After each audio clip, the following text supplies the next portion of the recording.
Alright, so I just finished the Moon Knight review and my voice still sounds like shit, so let's hope this Doctor Strange review goes well.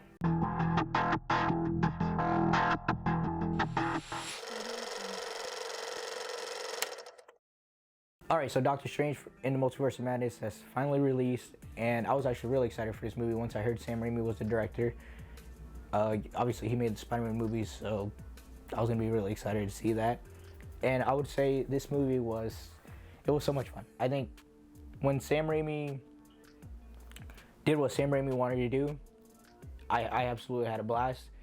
And you know, I've seen early reviews where people were talking about how it was probably like the goriest and the scariest Marvel movie we've gotten. And I would say, yeah, it is the goriest and it probably is the scariest Marvel movie we've gotten. But that's because we haven't really gotten anything gory or scary out of Marvel.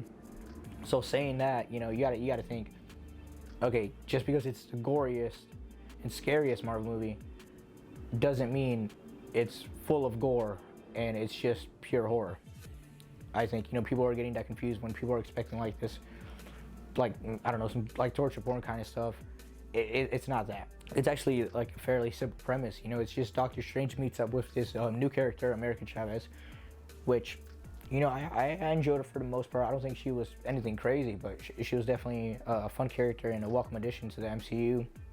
And it's pretty much Doctor Strange meets up with her, and he has to protect her while somebody is chasing after her and trying to steal her power. You know, her power is the fact that she can travel the multiverse. She's the only one of her kind. You know, throughout all the multiverses, she's the only one. While the idea of the multiverse is this huge spectacle, I think the fact that this movie really just tells a simple story of just someone trying to protect someone from someone else while they're traveling the multiverse is actually a really good idea. It makes it, you know, easier to enjoy. You know, it's nothing complicated. It's not this huge mind-blowing thing that's going to set up more movies. It was really just all crammed into like one movie, and I think that was actually well done and a smart move on Sam Raimi, where he didn't really have to worry too much about like world building and continuing on.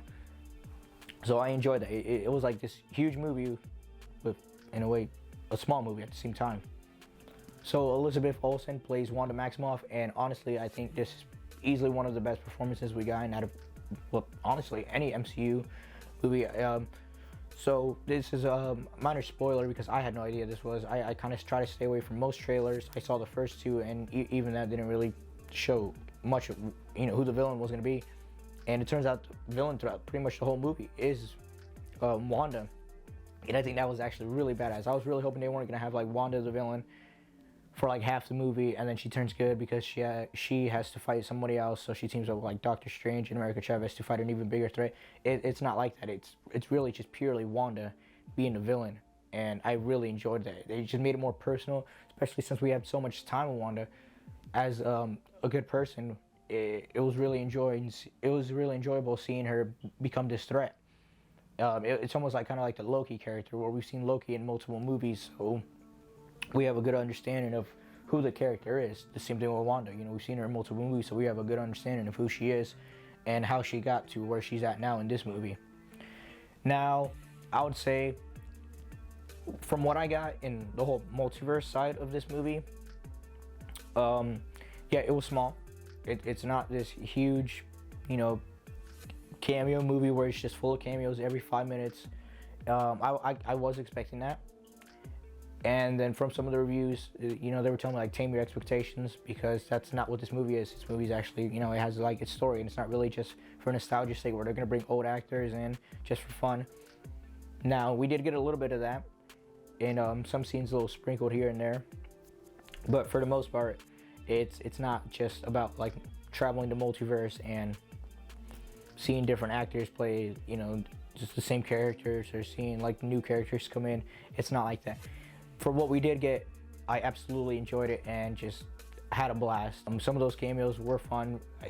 Most of them were spoiled for me. I was actually pretty disappointed, but for what we got, it was great. I had a really good time with this movie. I think it was a blast. They had some mistakes. Some of the CGI was a bit wonky at the beginning and a little bit at the end, but for the most part, the CGI was pretty well done. Sam Raimi, I think, you know, he knocked it out of the ballpark, but I'd rather talk about spoilers later. I'd definitely recommend watching this movie. Maybe top 10 MCU movies. I'm thinking about it. It'd probably be like, you know, one of the lowers, top 10, but definitely enjoying it, and I really want to watch it again because there were some scenes where it wasn't too crazy or bloody or gory, like where it was intense, but for Marvel it was, and I was like, whoa, they actually went there. That's awesome.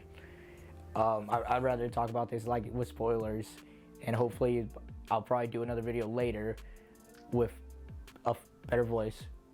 But for now, I would say go watch this movie. This movie is badass.